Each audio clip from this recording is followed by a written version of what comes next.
Bienvenidos a todos nuevamente a Sábados Laborales, este espacio que hemos dedicado conjuntamente con Dante Botton para conversar sobre temas de actualidad laboral vinculados básicamente a pronunciamientos jurisdiccionales. El día de hoy el tema que hemos decidido conversar es el tema del tratamiento jurisprudencial del descanso vacacional. Dante, ¿qué tal? Tus palabras de bienvenida. Hola Elías, bueno, en primer lugar agradecerte por una nueva edición de Sábados Laborales y agradecer a todos los que nos siguen por las redes. Y bueno, tú mismo lo has dicho, hoy vamos a conversar sobre un tema muy interesante, sobre el descanso vacacional, que sin duda, conjuntamente con la jornada de trabajo que ya hemos hablado, ¿no? El trabajo en sobretiempo en otra edición, es uno de los derechos más importantes, ¿no? Dentro del marco de la relación de trabajo, ¿no? Esta idea de que uno no debe trabajar siempre, sino que debe tener un espacio para no trabajar, para descansar, para distraerse, para recrearse, y que este tiempo, ya vamos a ver que no necesariamente son 30 días, ¿no? Pero en todo caso, este espacio de tiempo que uno tiene para no trabajar y dedicarse al descanso y ser pagado por el empleador es una de las grandes conquistas del derecho del trabajo en general, ¿no? Seguramente esto hace 100 años no era así, ¿no? Pero por eso digo, ¿no? O sea, si nos ubicamos un poco en el siglo pasado, realmente hablar de vacaciones era hablar de algo sumamente extraño. Por el contrario, ya lo hemos normalizado entre nosotros y ha llegado para quedarse, ¿no? No me imagino yo quién podría tener una idea de trabajo sin pensar automáticamente en gozar de unas vacaciones. Claramente no le corresponde, todos no son tratados iguales por las legislaciones. Ya vamos a ver que hay algunas exclusiones, algunos requisitos que se deben cumplir, pero en todo caso se conoce que existe el derecho, que nuestra Constitución también lo menciona, y que esto no ha escapado tampoco a algunas discrepancias, como siempre, por parte de los órganos de justicia al momento de interpretar algunos alcances de las reglas que regulan el descanso anual remunerado, que es el nombre, digamos, técnico, ¿no? Que hay que darle a las vacaciones, pero todo el mundo la llamamos vacaciones y así será, ¿no? Pero es descanso anual remunerado, ¿no? Quedémonos allí por un primer momento. La Constitución. A nivel constitucional, el reconocimiento de las vacaciones ya se encuentra tasado, es un derecho que, como lo denominamos nosotros en nuestra jerga, es un derecho de configuración legal. ¿Qué es lo que tenemos a nivel constitucional sobre vacaciones? Sí, no sé si comparto la presentación para hacer un poco, ¿no? A ver, yo la tengo. A ver, perfecto. Me he apropiado de unas PPTs de las clases del doctor Dante Ámbito Girón. Así No, que, no, estos son exclusivas y excluyentes para sábados laborales. Tienen copyright. haciendo el disclaimer del copyright, así que siento... Sí. A ver, ideas previas. A nivel constitucional, tenemos un reconocimiento del derecho, está ya previsto en la Constitución, pero claro, esto no es un derecho de eficacia tan inmediata, ¿no? Porque para poder acceder al goce vacacional hay un conjunto de requisitos que debo cumplir. ¿Esos requisitos, Dante, cuáles son? Claro, lo vamos a ver en un ratito, pero básicamente podemos ir adelantando que son básicamente dos. Un año de servicio, es decir, para que tengas derecho al descanso vacacional tienes que cumplir cronológicamente un año de servicios para el empleador y además un récord, ¿no?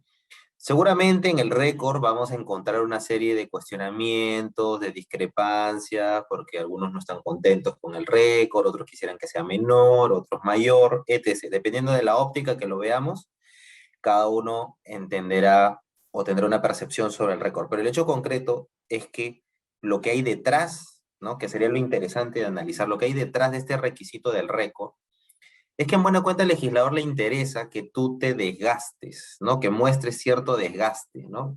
Solo por dar un ejemplo muy de clase, ¿no? Si tú has trabajado un mes y ya tienes, y supongamos, ¿no? Que tienes una enfermedad, ¿no? Y tienes un descanso, un largo descanso médico, ¿no? Y los otros 11 meses no trabajas. Claro, No es que estuviste de fiesta, pero estuviste en tu casa, no trabajaste. Ese trabajador merecerá el mismo tratamiento que el otro trabajador que sí efectivamente laboró durante los 12 meses, se desgastó, se estresó, se cansó, no vio a su familia, etc. Todo lo que significa trabajar. Obviamente no. Esta es un poco la lógica del legislador, ¿no? Al ponerle el récord, ¿no? Quizás lo lamentable del récord es que si no llegas, ¿no? Al récord vacacional, no tienes derecho a las vacaciones y te puedes quedar por un día, por 2 días, por 3 días. Pero es que hay que ponerle un número, ¿no?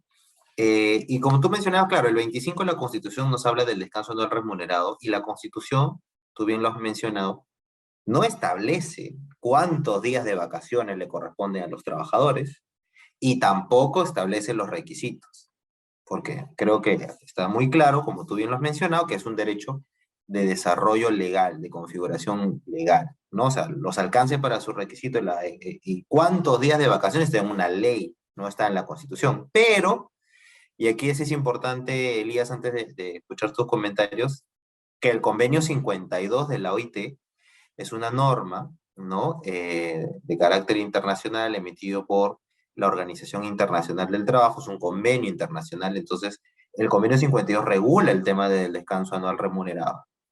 Y si bien es cierto, no establece de manera general requisitos específicos para las legislaciones de cada país, sí establece algunas pautas que sí son algunos mínimos, ¿no? Que seguramente lo vamos a conversar después, y da algunas ideas también y algunas pautas para la forma en que se debe regular el descanso anual remunerado. Es decir, las legislaciones de cada país son libres de establecer el descanso conforme les corresponda, conforme estimen conveniente, pero sí hay algunas reglas especiales en el convenio 52 que deberán ser de observancia por los estados, ¿no?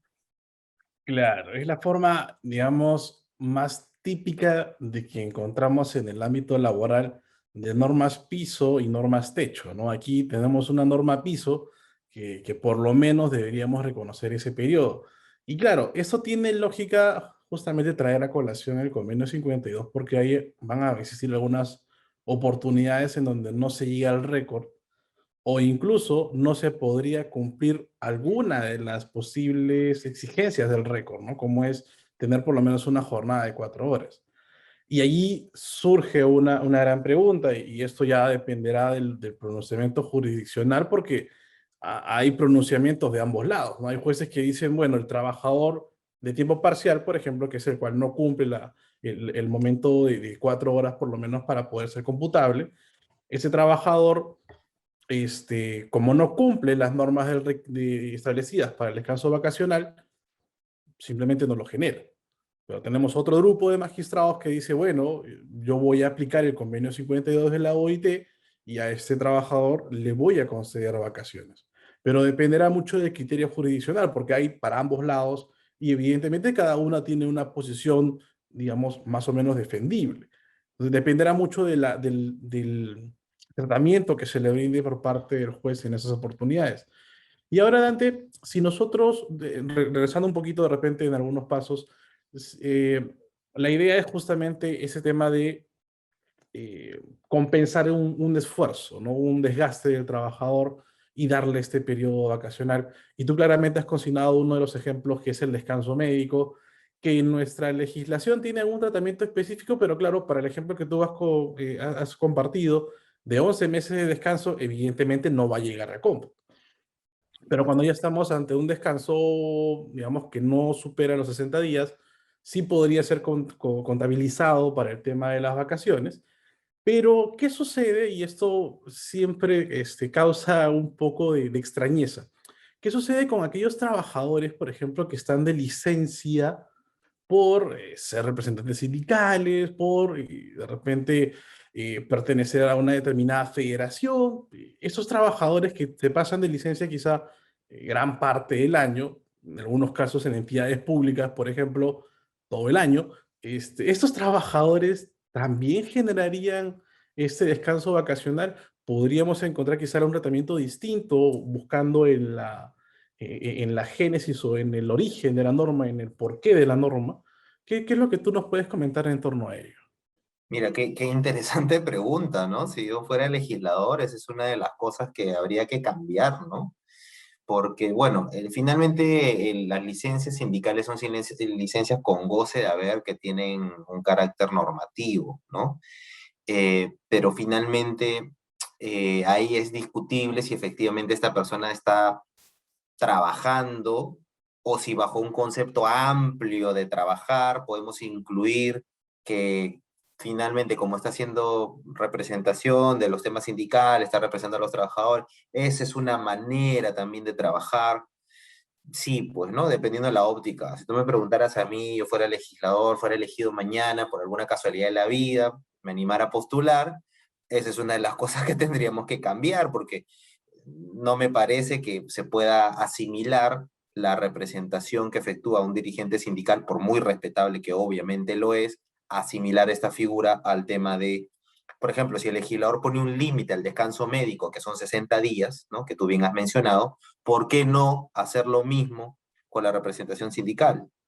¿No? ¿Por qué no hacer lo mismo? Si tampoco es responsabilidad de quien se enferma caer en la enfermedad. O sea, si esa es la lógica, ¿no? Tendríamos que tener un tratamiento igualitario, ¿no? Pero vamos, así como está descrita la norma, sí, pues tendría que considerarse una definición amplia de lo que significa trabajar, porque finalmente son licencias con goce, ¿no? Y se tienen para todo efecto legal el cómputo para las vacaciones, ¿no? Exacto, como siempre a veces encontramos, falta un poco de racionalidad de las normas, ¿no? Ahí es una de las deficiencias que podemos encontrar. Pero bueno, vayamos pasando a un siguiente punto, antes de que nos pase la hora, como siempre. Y estos son los requisitos que nos comentaba Dante, ¿no? Dante nos decía, tengo que cumplir un año calendario de prestación efectiva de servicios para la empresa, un récord vacacional que dependerá de si presto servicios 5 días a la semana o 6 días a la semana, y una jornada ordinaria mínima de 4 horas. ¿No es cierto, Dante? Sí, bueno, este último requisito no lo habíamos mencionado antes y lo habíamos conversado, o sea, lo habías mencionado tú y no habíamos sido tan puntuales. ¿Por qué? Porque este es uno de los aspectos, el primer punto, que es discutible, ¿no? Y que, como tú bien mencionabas, ha generado posicionamientos de parte de la jurisprudencia, ¿no? Eh, Cuando uno revisa el decreto legislativo 713 y su reglamento, ¿no? Que es, y luego la norma que la modifica, ¿no? El 1301 creo que es el decreto legislativo que es el que modifica la ley de vacaciones, te menciona de que los días que se considerarán efectivamente elaborados, o sea, justamente hablando del récord, ¿no? O sea, los días efectivamente elaborados para el cumplimiento del récord tienen que ser días de que por lo menos hayas trabajado 4 horas. Y como todos sabemos en el Perú, una persona part-time es aquel trabajador que trabaja menos de 4 horas. Entonces, una consecuencia lógica de esa disposición normativa es que si soy part-time, ninguno de los días que trabajo serán computables para efectos del récord vacacional y por tanto tampoco llegaré al récord, jamás. Y ahí viene un tema, ¿no? Que mencionamos con el convenio 52, porque si revisamos el convenio 52, hay una disposición normativa que dice que los estados darán por lo menos 6 días de vacaciones, ¿no? 6 días de vacaciones por lo menos a los trabajadores. Esto nos podemos pasar 2 programas discutiendo cuál es la interpretación correcta, pero básicamente hay dos posiciones. Una que hace una interpretación literal, básicamente si la disposición internacional dice que ningún trabajador o que los trabajadores tendrán derecho por lo menos a 6 días, se entiende que no hay posibilidad tampoco de quitarle a los part-time por lo menos 6 días, por lo menos darle 6 días de vacaciones, que sería menos de la quinta parte, ¿no? De las vacaciones que tiene un trabajador del régimen general. Y la otra posición lo que hace es una interpretación quizás histórica, ¿no? Y hasta teleológica, porque en realidad el convenio 50 es un convenio muy antiguo, ¿no? Ah, Entonces, lo que quiso regular el legislador internacional, o en todo caso la OIT, es darle por lo menos a los trabajadores en general, del régimen general, y en ningún momento ha pensado en los part-time, sino aquellos que realmente trabajan 8 horas, darles por lo menos 6 días, ¿no? Lo que pasa es que en nuestro sistema jurídico esto parece extraño, pero en otro, si estuviéramos en otro sistema jurídico, esto parecería razonable, porque en el Perú, ¿no? Y esto habría que adelantarlo, somos uno de los países que más vacaciones da a los trabajadores. Y esto es así. O sea, en otros países la regulación va a depender de la cantidad de años de servicio que tienes en una empresa. Tú entras a trabajar en una empresa y no es que desde el primer año tienes 30 días de vacaciones. Primero que no tienes 30 días, tienes 15. Y segundo, que recién vas llegando a ese, o sea, ese 15 es tu tope. Cada año va pasando el tiempo hasta que llegas a los 15. Entonces, claro, cuando un peruano, ¿no? Ve esta regulación, dice, pero ¿cómo así? No puede ser, ¿no? Que ¿por qué por lo menos 6 días? No, es que si haces una visión general, vas a entender que estos 6 días, para los del régimen general, sí podría ser bastantes días, ¿no? Sobre la base de que su regulación de las vacaciones es distinta. En todo caso, estemos felices de que al menos en nuestro sistema cumples un año en una empresa, ya tienes 30 días de vacaciones si eres del régimen general. ¿Cuál es la discusión? Como ya hemos mencionado, por lo menos 6 días a los part-time y algunos consideran que no. ¿De qué va a depender? De cuál es el método de interpretación que te convenza más, el histórico, y yo diría también el teleológico, o por otro lado, el literal, ¿no? Y hay jueces que, como tú mencionabas, asumen una u otra postura, ¿no? Exacto, exacto. Y ahora, digamos, sin ánimo de desligarnos de estos requisitos que son bastante interesantes y claro, el tema del trabajador part-time siempre nos trae preguntas muy interesantes porque casi todos los instrumentos normativos que tenemos están pensados para una época totalmente distinta. Entonces no podríamos hacer una aplicación automática, ¿no? Como por lo general estamos acostumbrados en el derecho del trabajo, sino que tenemos que indagar un poco más allá para ver si es que realmente corresponde o no corresponde aplicar.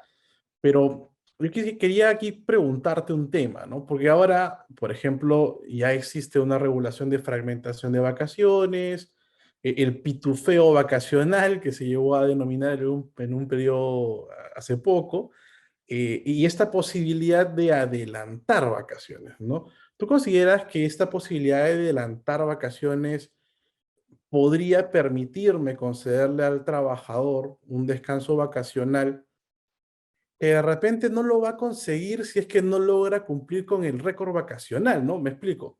Si tenemos a un trabajador que en un año no llega al récord vacacional, no goza ningún día de vacaciones. Pero si ese trabajador cesa en la empresa faltando, imagínate, pues una semana o un mes, a ese trabajador sí tengo que pagarle las vacaciones truncas, ¿cierto? Ahí de repente no habrá goce, pero sí tengo que pagar en efectivo. Entonces, esta alternativa de adelanto de vacaciones, que ciertamente requiere un tratamiento un poco más profundo, que ya tú nos comentarás en la interna de cada empresa, podría dar esa facilidad a estos trabajadores que quizá por una eventualidad pues no van a llegar al récord, pero sí podrían gozar de alguna forma de este descanso vacacional, claro, sesgado a ese pequeño grupo de que no vaya tampoco a cumplir un año más de servicios en la empresa, ¿no? ¿Cómo lo ves por ese lado? Sí, a ver, ahí tengo que corregirme porque era el decreto legislativo 1405. No son los lapsus del en vivo, ¿no? Y me perdonarán, ¿no? Las normas están ahí, uno no tiene por qué memorizarlas porque no razonamos de esa manera, ¿no? Pero claro, lo que hace el 1405 es legislar un tema que ocurría en la realidad, ¿no? O sea, las empresas, y creo yo que incluso también las entidades, daban vacaciones sin que el trabajador todavía tuviese el derecho, ¿no? ¿Y qué sucedía? Por ejemplo, alguien tenía un tema personal, entonces, ¿qué decía? Me tomo el día a cuenta de vacaciones. Oye, pero todavía no tienes derecho a las vacaciones, porque hemos dicho, ¿no? Tenías que cumplir un año y tener dentro de ese año el récord. Pero en la práctica sucedía. Entonces, ¿qué pasaba? Luego el trabajador adquiría recién el derecho y se descontaba, ¿no? Si el trabajador tenía 6, 10 días de adelanto, ya solamente gozaba 20. ¿Cuál era el problema? Que no había asidero normativo, que no, el 713 no regulaba de ninguna manera el tema del adelanto de vacaciones. Pero sucedía en la realidad, porque no necesitamos las normas para llevar a cabo una práctica, ¿no? ¿Y qué hace el 1405? Ya regula el adelanto. ¿no? Entonces, bueno, por ahí es un avance. Pero es un avance y también es un retroceso, porque la norma te dice de que si tú le adelantas a un trabajador días de vacaciones y cesa antes de que te pudiera compensar la cantidad, un trabajador todos los meses genera 2 días y medio de vacaciones, todos los meses. Entonces, si un trabajador en el primer mes, como dice el dicho popular, entrando y dando, ¿no? Entonces, entras a trabajar y pides 10 días de vacaciones y tu empleador es generoso, ¿no? Y te da los 10 días de vacaciones, por lo menos te vas a demorar 4 meses, tendrías que tener 4 meses en la empresa para poder devolver los 10 días. Pero supongamos que este trabajador cesa al segundo mes. En el segundo mes solamente acumuló 5 días de vacaciones. 2 días y medio, 2 días y medio, 5 días. Oye, yo empleador le diré, ¿no? Señor trabajador, usted me adeuda 5 días de vacaciones. Le voy a descontar. Y lo que te dice la norma es, no, señor empleador, usted no puede descontar. Pero yo di de buena fe el adelanto los 10 días. Qué pena, señor, usted no puede descontar, ¿no? ¿Cuál es la moraleja, digamos, de todo esto? Solo adelantas vacaciones en la medida que tienes la manera de recuperar esos días. Ahora, este es un problema porque le quita incentivos al empleador para dar los adelantos, porque alguien que tenga un mes, el empleador lo va a pensar 2 veces antes de dar un adelanto de más de 2 días y medio, y se perjudica el trabajador, porque va a tener que en todo caso darle una licencia sin goce de haber, ¿no? Entonces, creo que ahí tendríamos que ser más flexibles y entender la dinámica de la relación laboral. O sea, si das unas vacaciones es porque el trabajador necesita esos días. Claro, debemos entender también, para no extendernos, de que es cierto, desde la Constitución se habla de un plan vacacional, el escenario ideal, ¿no? Es que uno pueda gozar sus 30 días e irse a Miami, ¿no? A vacunar y a pasearse, ¿no? Sí, pues, pero eso no lo podemos hacer muchísimos peruanos, ¿no? Entonces, ese es el plan vacacional. Pero lo que ocurre en la realidad es que muchas personas utilizan parte de sus vacaciones para sus temas personales, para el cumpleaños de los familiares, para festividades, para asistir al colegio, para mil cosas, ¿no? Ya cambió la dinámica, ya no estamos en los años 90, o sea, ahora, digamos, el ideal, y tú que ves temas de recursos humanos, Elías, lo conoces perfectamente, o sea, ya el trabajador no añora ni quedarse mucho tiempo en una empresa, ni piensa en las vacaciones como pensaba antes. Ahora la dinámica de las nuevas generaciones también es más bien trabajar en muchos lugares, ¿no? Y llevarse un aprendizaje de cada lugar y que las vacaciones sean lo más desordenadas que se puedan para gozar de diferentes momentos importantes durante el año. Eso no lo veíamos así en los 90, ¿no? Exacto. Lo que requerimos en realidad es un poco de normas no tan rígidas, sino un poco más flexibles que permitan esta dinámica de las relaciones que en realidad muchas personas siempre piensan pues que la empresa viene a ser el malo de la película, pero en realidad cuando uno empieza a analizar algunas políticas de algunas empresas o lo vemos en la interna, por ejemplo, de algunos procesos judiciales, vemos que incluso en algunos periodos algunos trabajadores gozan más allá de los 30 días. Y que claro, luego cuando viene el fin de la relación laboral, vienen todos los problemas que ya tú más o menos nos comentarás más adelante, que incluso tienes un dicho con relación a ello. Y claro, ya vienen las reclamaciones y te reclaman lo último, ¿no? Todito lo que faltó, el último día que faltaba, también te lo van a reclamar y van a desconocer aquellos periodos en exceso. Pero bueno, mira que nos hemos quedado en un tema tan básico, ahora vamos avanzando un poco porque si no, se nos va la tarde nuevamente. Vayamos a los casos, Dante. Una de las preguntas que siempre ocurre es, oye, no usé las vacaciones en el periodo que me correspondía, y la pregunta del empleador que viene, ¿no? Oye, ya, se pasó el periodo vacacional de ese trabajador, no lo gozó, la norma dice que si no lo goza hay una sanción, ya tú nos comentarás cómo se, se, se puede entender esta mal llamada triple vacacional, y entonces el empleador se pone a dudar y a preguntar, oye, ¿cómo hago para evitar este pago? Si le concedo los 30 días ahora, ¿me ahorro el pago de la indemnización vacacional? ¿Aún lo sigo debiendo? ¿Qué es lo que tú nos puedes decir con relación a ese punto, Dante? Claro, el principal problema en tema de vacaciones es la oportunidad de goce, ¿no? O sea, las normas peruanas establecen de que un trabajador ha adquirido el derecho con los requisitos que ya hemos conversado, el empleador tiene que darle las vacaciones o el trabajador tiene que gozar de estas vacaciones dentro de un periodo de tiempo. ¿Cuál es este periodo de tiempo? Un año siguiente después de adquirido el derecho. Por ser muy claros, supongamos que yo ingreso el 1 de enero del 2020 a una empresa. Ingresé el 1 de enero del 2020.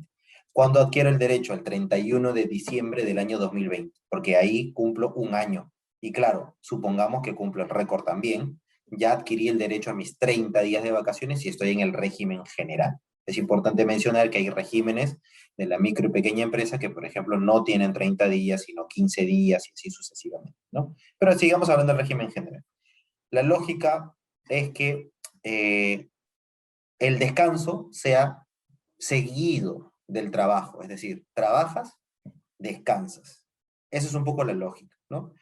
Porque si pudieras descansar después de 10 años, ya ese descanso no tiene sentido, ¿no? Porque ya no genera esa compensación, ya no tiene ese efecto inmediato, digamos, calmante o de paños fríos al cansancio, ¿no? O sea, si tú, supongamos, tienes 10 años continuos trabajando sin descansar, ¿de qué te sirven ya las vacaciones? Ya realmente estás, ¿no? Realmente agotado. La idea es trabajas y descansas. Entonces, pero no es que descansas al mes siguiente después que cosas o que adquieres el derecho. Tienes un año, el empleador tiene un año para poder otorgarte estas vacaciones.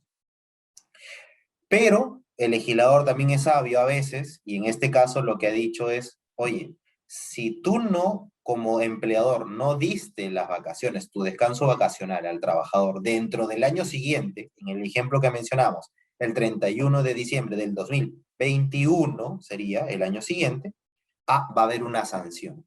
¿Y cuál es esta sanción? Básicamente el pago de doble remuneración, ¿no? Algunos le llaman la triple, pero en realidad no hay triple porque la que se paga como consecuencia de prestar los servicios ya se pagó. O sea, esa no va. Nos quedan dos conceptos. Uno, que es una remuneración por el descanso vacacional adquirido y no gozado, ¿ok? Es decir, porque no has gozado de vacaciones, y el otro es indemnización vacacional. Si no sales de vacaciones nunca dentro del año siguiente, te corresponderán las dos remuneraciones. Pero si sales de vacaciones, ¿ok? Dentro del plazo correspondiente, perdón, fuera del plazo correspondiente, ya nos quedamos con una menos. ¿Por qué? Porque sí hay descanso vacacional adquirido y sí lo gozaste. Extemporáneo, sí, pero lo gozaste. ¿Con cuál te quedarás entonces? Con la indemnización vacacional, ¿no? Esta es una sanción. Entonces, un empleador que dio vacaciones después del año se ahorra una remuneración, correcto, según lo que estamos conversando, pero siempre tendrá que pagar la indemnización. Esto era dudoso, en algunos casos se interpretaba que no. Bueno, en la casación laboral 13.322/2015 Lima, entre otras, hemos traído una como ejemplo, la Corte Suprema establece claramente de, por si quedara duda, efectivamente, aunque goces de vacaciones, pero si estas fueron extemporáneas, o sea, fuera del año después de adquirir el derecho, tienes que pagar la indemnización. ¿Cuándo no pagarás la indemnización?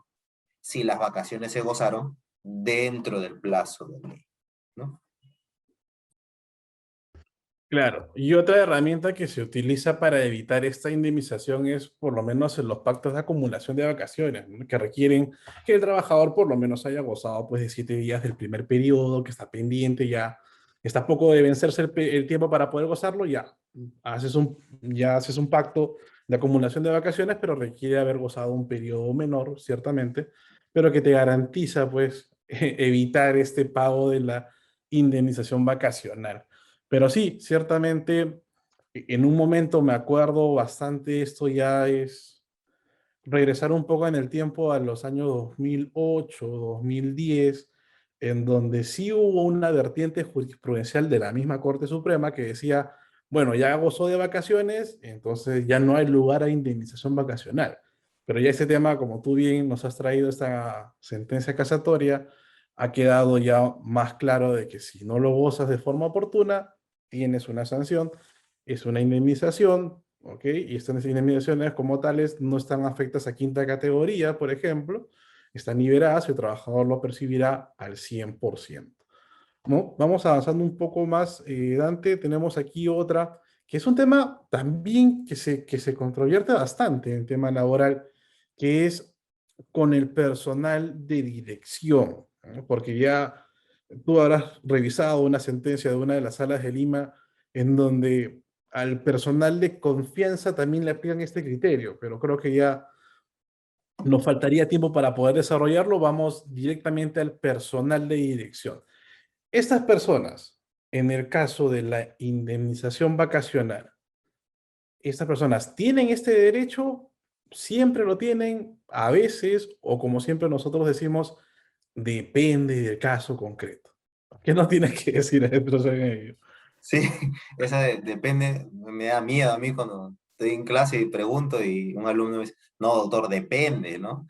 Y yo le digo, bueno, vas a ser buen abogado, pero no es que siempre en cualquier caso puedas decir que depende, ¿no? Hay casos y casos, ¿no? Hay casos, lo decía muy bien Manuel Atienza, hay casos fáciles y casos difíciles, ¿no? Menos mal en el derecho, en la mayoría de casos son fáciles, ¿no?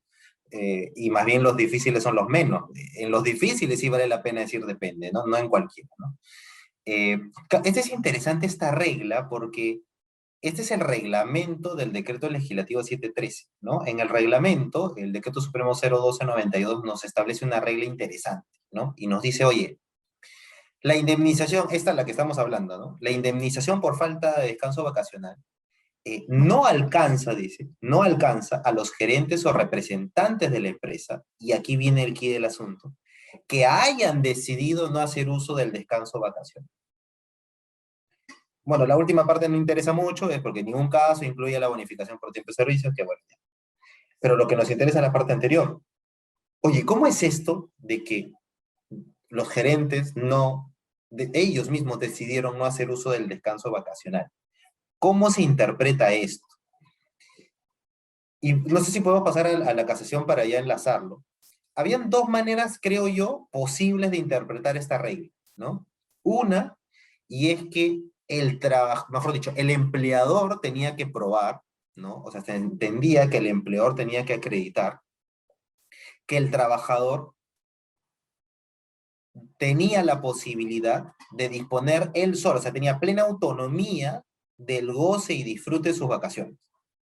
Entonces, claro, a ver, ¿cómo probabas esto? O sea, ¿cómo probabas que el trabajador era totalmente autónomo? Suponte que tenías al gerente de recursos humanos o al gerente de administración. ¿Cómo probabas tú como empleador que este gerente realmente él era quien hacía y deshacía respecto a sus vacaciones? Es un poco difícil, ¿no? Porque, no sé, o sea, que el trabajador tendría que mandar un correo diciendo, por si acaso me voy de vacaciones, saludos. Sí, pues, ¿no? De ese enunciado podrías desprenderse que no hay ninguna solicitud de autorización, que no da cuenta a nadie, que no le pidió permiso a nadie, pero creo yo que lo más razonable es la figura inversa. Es decir, que el trabajador pruebe, creo que más allá de la tesis de la dinámica de la acreditación de los hechos en el proceso y toda la teoría sobre prueba que podamos utilizar, a mí lo que me parece más razonable es que el trabajador acredite que sí tenía que pedir autorización. Me parece que esto en la vida real es mucho más sencillo. ¿Y qué hace la Corte Suprema? Vamos a mostrar dos pronunciamientos para que vean cómo el razonamiento es distinto, ¿no?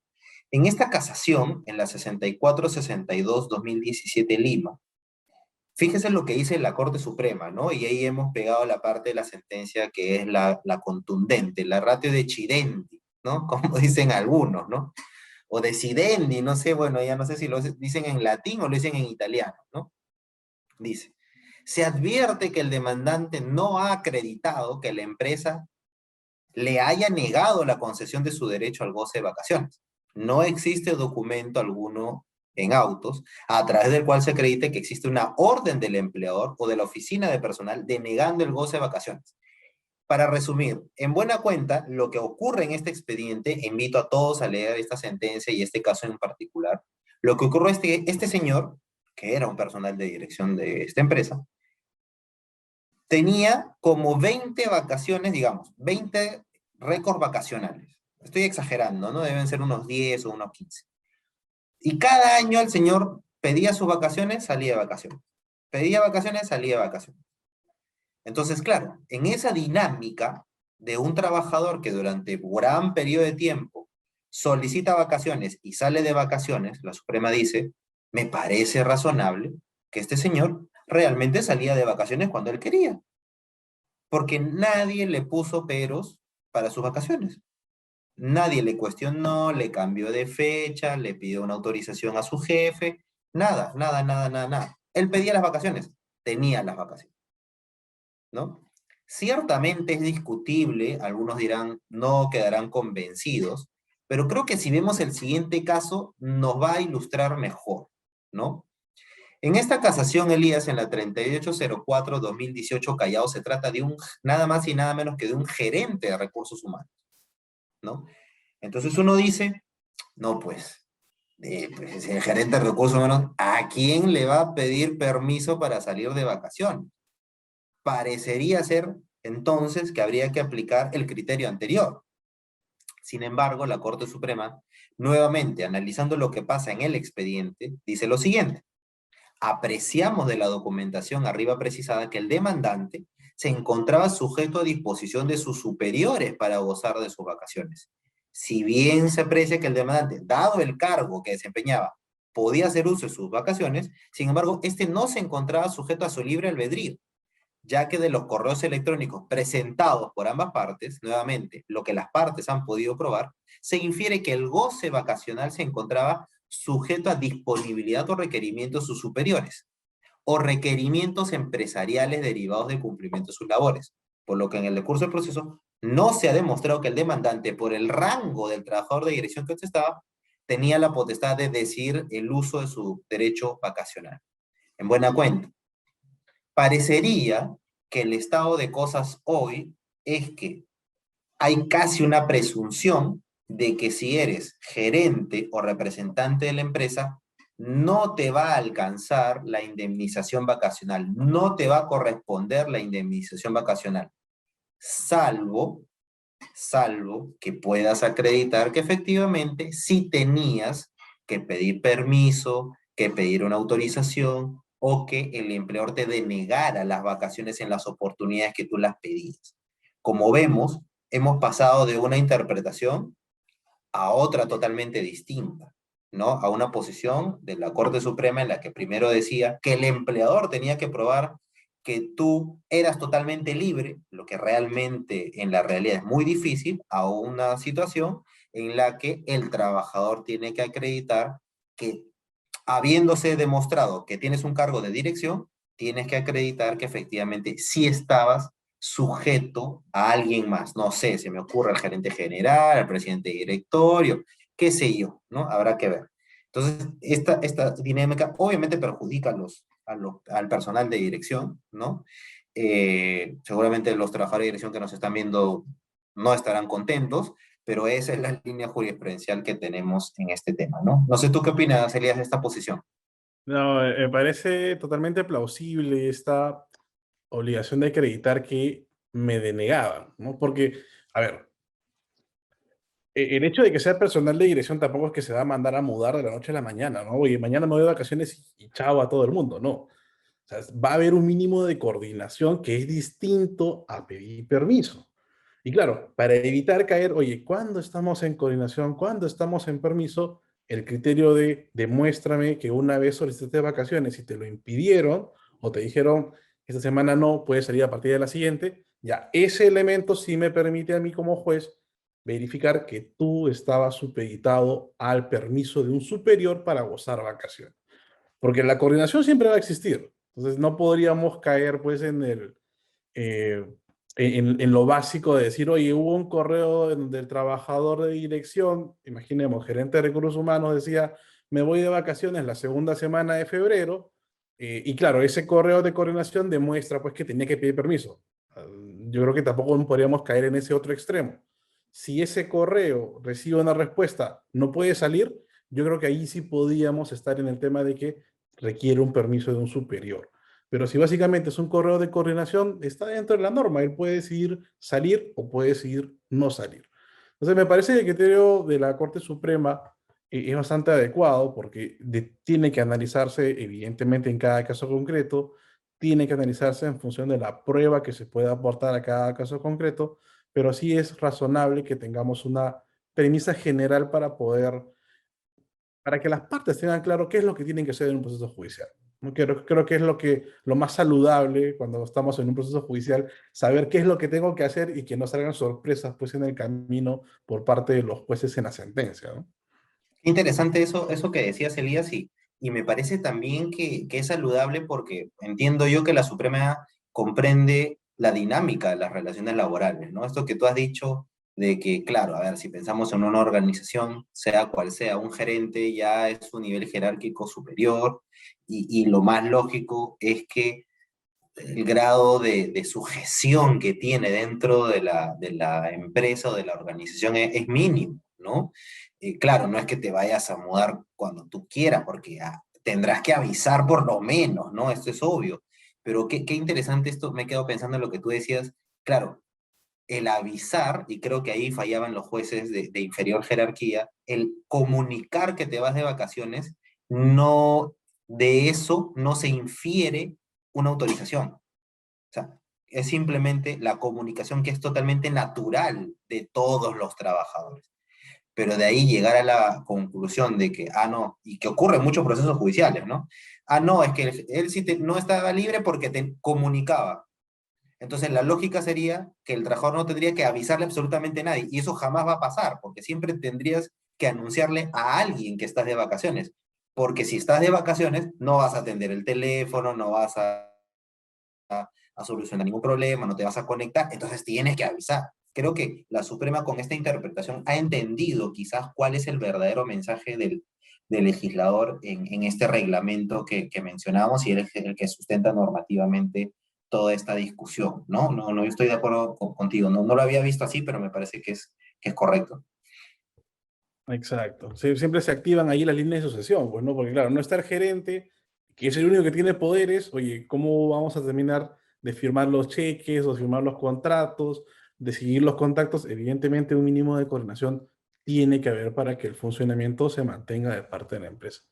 Pero bueno, Dante, como siempre, se nos pasó el tiempo, los 30 minutos siempre nos quedan súper cortos, pero enhorabuena que hemos podido disfrutar de estos conocimientos, de estas pequeñas clases que tú nos traes siempre de tus cátedras importantes. Y nada, el siguiente fin de semana, un fin de semana electoral, vamos a seguir con sábados laborales. El siguiente sábado, Dante, ¿qué tema vamos a conversar? Sí, sí, es que todavía seguimos al aire y todavía hay internet entre nosotros. Vamos a tratar el tema de el derecho de resistencia, ¿no? Del trabajador, ¿no? Un tema polémico que ha recibido tratamiento jurisprudencial en el Perú y en el extranjero sobre hasta qué punto y en qué circunstancias, sobre todo, que va a ser lo más interesante, un trabajador puede negarse a obedecer las órdenes del empleador, ¿no? Esto está regulado, no como quisiéramos, pero está regulado de alguna manera en el Perú y han habido casos muy peculiares también aquí y fuera de nosotros y que la idea es que todos entendamos la casuística para sobre la base de eso poder analizar el caso que se nos presenta de mejor manera, ¿no?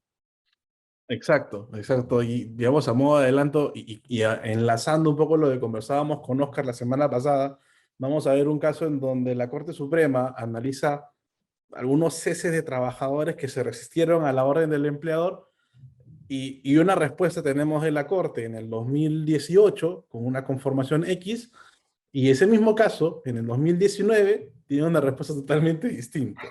Parte de lo que a veces encontramos en la jurisprudencia y claro, aquí como siempre anunciamos, vamos a analizar los fundamentos, más allá de si es la posición más reciente o si es la posición de magistrados que son esencialmente civilistas, esencialmente laboralistas. Eso queda a un segundo plano porque lo que va a interesar son los fundamentos, los argumentos, si realmente son razonables o no. Pero bueno, es un tema bien polémico, como tú bien dices, y va a ser bastante interesante desarrollar esta jurisprudencia que hay tanto a nivel nacional como internacional, y por allí ver tanto de repente ahora en el contexto actual, quizá alguna sentencia vinculada al tema pandémico también nos va a servir de muchísimo para poder abordar ese tema, ¿no? Y nada, Sí, bueno, sí, Dante, correcto. No, Elías, ha sido un gusto verte y nada, que estén bien y nos vemos la próxima semana.